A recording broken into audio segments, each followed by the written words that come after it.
First of all, Pakistan is not following Islam. Are you joking? I'm saying not Pakistan, we have 90% Muslim. Muslim means follow Islam. But Muslim, what Muslim? What Muslim? I remember 15 years ago, it's not today and I heard it's worse. 15 years ago I remember going to a wedding in Pakistan. A wedding where men and women were mixing freely. Where the bride was dancing on the stage with all the male members of the family dancing on the stage. I am sure somewhere around, we probably hidden in a corner then, but I hear now it's open, drinking alcohol. What Muslim are we talking about? This was 15 years ago. Now I hear it's even worse. Oh yes, they're Islam. When the bride and the groom are walking to the car, they're holding the Quran over their head for blessing. That Islam? That's not Islam. What Islam is that? That's exactly the thing I'm talking about. That's why the Muslims are in such a mess. Because of this nonsense, this hypocrisy, actually they are insulting the Quran by doing that. Amongst all of this haram, they think that the Quran, holding it over their head, is going to bless them because they're holding it. What is that? Where did they get this from? So, I don't know what we're talking about. In fact, this is the problem. You see, the Muslim world itself is so far from Islam. So many you find here in India. Well, I know it's not a Muslim country, but there are lots of Muslims here.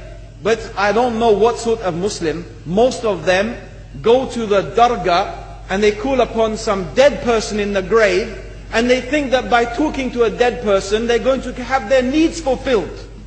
What's the difference between that and worshipping an idol? There's no difference, believe me. It's shirk. I've seen it myself with my own eyes. I'm praying in the masjid. The adhan goes. The people are praying in the masjid. And the people in the dargah are not coming to the mosque to pray. They're still going around the dargah and making all their whatever the things they do. What's that? That's not Islam. You go to many countries. You find Pakistan, you want to see Islam in Pakistan. You know, in England, in every street corner we have a pub. You know what's a pub? You know what's a pub? Like a bar, you know, a place where you sit and drink alcohol. Yeah? Yes? In Pakistan, believe me, they have something worse than that. Yes, worse. On every street they have a picture of a palm. Everywhere you see it. Hanging from the windows. They have the picture of a palm. What's that advertising? Something worse than drinking alcohol. An invitation to disbelieve in Allah. That they're going to read your hand and tell your fortune. Shirk. It's shirk.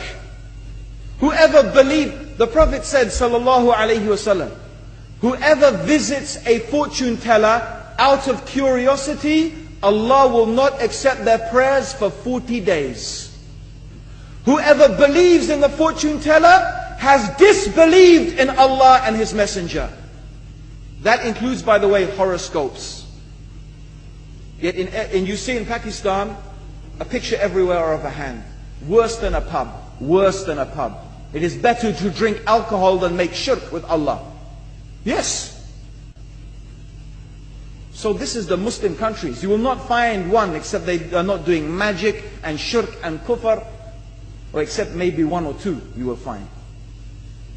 So this is the state of the Muslims. So no wonder we're in the confusion and the chaos. So these are not good examples. And this is really, in fact, the very reason that I'm saying why we are in such a big mess.